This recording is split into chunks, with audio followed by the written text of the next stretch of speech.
삼매를 개발하게 된다면 일상생활 시 어떤 이익이 생기나요?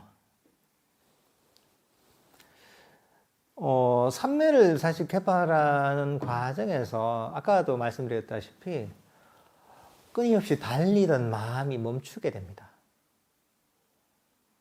일단은 그렇게 되면서 우리 마음이 휴식하게 되죠. 마음이 편안해져요. 일단 스트레스가 줄어들게 되죠. 그리고 일상을 살아가는 게 훨씬 평화로워집니다. 그리고 삼매라는 것 자체가 기본적으로 몰입의 속성을 갖고 있기 때문에 몰입 아닌 힘이 강해집니다. 그리고 삼매를 개발하면 우리 탐진치가 점점 우리 마음속에서 거치게 되거든요. 탐진치가 일종의 우리 마음에 있는 안개와 같은 겁니다. 안개가 다 거치면 시야가 밝아지잖아요. 그러면 판단력도 되게 좋아집니다, 이게. 몸에도 좋겠죠, 그죠? 스트레스를 덜 받고 하니까. 그러니까 뭐 다 좋은 것밖에 없죠. 나쁠 건 하나도 없죠. 이게 내 마음의 건강을 위해서나 또는 그런 개인의 어떤 그 능력을 개발하는 데 있어서나 모든 부분에 사실 도움이 됩니다, 이게. 그러니까 명상을 하는 것만큼 노력 대비 많은 것을 줄 수 있는 건 없습니다, 세상에. 제가 보기에. 그러니까 이 실용적인 분이라면 명상을 하지 않을 수가 없습니다, 이게. 놓아버리기 책을 보기 전에는 호흡을 코끝이나 인중에서 알아차렸습니다. 그런데 그렇게 할 때 과도하게 힘을 쓰거나 긴장하게 된다는 것을 알았습니다. 그런 힘듦이 수행을 부담스럽게 한다는 것을 알았습니다. 스님께서는 위치를 정하지 않고 호흡을 알아차린다고 하시는데 그 의미가 궁금합니다. 위치를 지정하지 않고 알아차린다는 거 사실 이게 무엇이냐 하면 호흡 명상할 때 보통은 호흡의 위치를 지정합니다. 뭐 코끝에서 알아차리거나 뭐 인중에서 알아차리거나 입술 끝에서 알아차리거나 또는 배에서 알아차리거나 이렇게 다양한 위치를 지정합니다. 보통 그렇게 지정하게 된 이유가 뭐냐 하면 기본 이 호흡을 대한 자세가 움켜쥐려는 자세가 있습니다. 이게 이렇게 놓치지 않고 잡아야지 하기 때문에 코끝에 주의력을 두거나 인중에 주의력을 두거나 배에 주의력을 두게 되거든요. 근데 사실 태도를 바꾸게 되면 그렇지 않아도 됩니다. 움켜쥐려는 그런 어떤 태도를 버리고서 있잖아요. 그리고서 순수하게 호흡을 알아차린다 생각하면 완전히 다르게 할 수가 있습니다. 이 아나파나사티라고 할 때 아나파나사티의 의미가 뭡니까? 들숨과 날숨을 알아차린다는 거거든요. 거기에 어디에도 코끝을 알아차린다거나 인중을 알아차린다거나 배를 알아차린다는 얘기는 없습니다. 그럼 어떻게 알아차리느냐? 긴장을 푸는 거죠. 아까 얘기했죠? 긴장을 풀고서 위치에 신경을 쓰지 말고 위치에 신경을 쓰면 위치가 인식이 들어옵니다. 위치에 신경을 안 쓰는 거죠. 그러고서 자기 호흡을 보는 거죠. 한 호흡만 본다고 할 때 호흡이 들어오면 들어오는 줄 알 수 있죠. 호흡이 나가면 나가는 걸 알 수 있죠. 그러니까 호흡이 들어오는 것, 나가는 것, 요게만 신경을 쓰는 겁니다, 이게.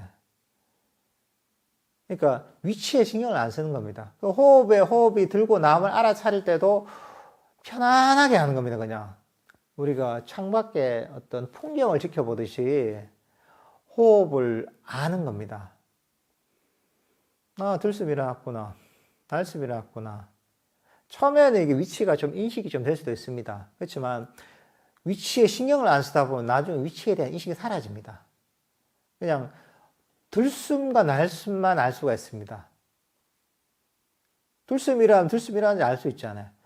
날숨이라면 날숨이라는지 알 수 있잖아요. 근데 만약에 움켜쥐게 되잖아요. 슬쩍 그냥 주의력만 둬야 됩니다. 근데 호흡을 자세하게 알아차리지 하면 그게 안 됩니다. 위치가 또 지정이 됩니다. 움켜쥐면 안 됩니다. 자세하게 알아차리려고 움켜쥐지 않고 편안하게 지켜본다는 느낌이 온 거죠. 긴장을 풀고 힘이 들어가면 안 됩니다. 이게 힘을 들이지 않고 호흡이란 이 친구가 뭐 하고 있지? 들어가고 있구나, 나가고 있구나, 이 정도죠. 이게 힘을 뺀다는 핵심이 있습니다. 보통 위치를 지정하면 힘을 들이거든요. 힘을 들여서 잡아야지 한단 말이죠. 그게 없이 릴렉스하고 호흡이 뭐 하고 있나? 들어오고 있구나, 나가고 있구나. 움켜쥐려고 하고 할 때는 그 움켜쥐려는 마음을 버려야 되는 거죠. 릴렉스하고 얘가 뭐 하고 있지? 아는 거죠. 이렇게 하면 긴장이 안 되죠. 왜냐하면 사실 긴장을 풀어야 이게 가능합니다. 릴렉스하고 있으니까 힘이 안 들죠. 처음에는 익숙하지 않은 힘이 들지만 나중에 이런 식으로 마음을 개발하다 보면 에너지 소모가 거의 제로가 됩니다. 마음이 이대로 멈추게 됩니다. 호흡을 움켜쥐려고 하면 마음이 결국 멈출 수 없습니다. 이게 잡으려고 하잖아요. 이게 이런 물컵을 들고 있는 것 같은 거죠. 잡고 있는 거죠. 이렇게 시간이 나면 힘들죠, 그죠? 근데 그게 아니라 릴렉스 하는 거 놔버린 것 같습니다. 편안하게 얘가 뭐 하지 하는 거죠. 그러면 마음이 이 자리에 멈출 수가 있습니다. 근데 우리는 습관이 어떤 습관이 배었냐면 움켜쥐는 습관이 배었습니다. 그러니까 이걸 자꾸 놔버려야 되는 거죠. 움켜쥐려고 할 때마다 놔버리고 긴장이 될 때마다 릴렉스하고 해야 됩니다. 사실 이게 수행을 접근하는 방식이 똑같은 아나파나사티라도 나중에는 완전 길이 갈리게 됩니다. 움켜쥐면서 하는 거하고 억지로 잡으려면서 릴렉스하고 편안하게 해서 하는 것들이 처음에는 비슷한 것 같지만 나중에는 완전히 결과가 달라집니다. 움켜쥐면서 이렇게 해서는 아주 깊은 명상, 삼매에 들 수가 없습니다. 기본적으로. 애를 쓰잖아요.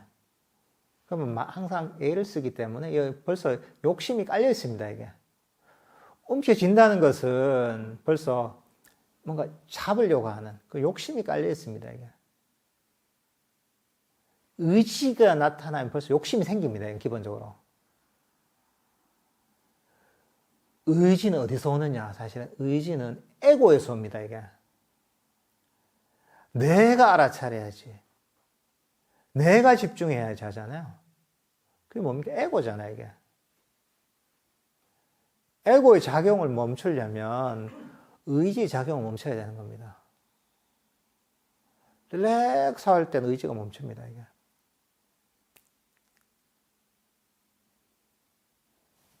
그러니까 사실 에고가 작용하지 않는 상태가 되고, 마음이 멈추면서 나중에는 점점 더 멈추게 되는 거죠.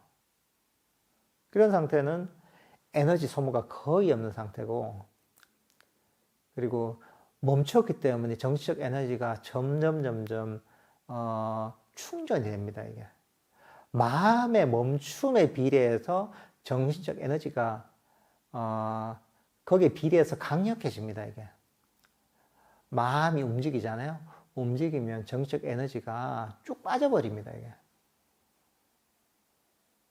움켜쥐면은 항상 이제 이 마음의 움직임이 있습니다. 요동이 있습니다. 이게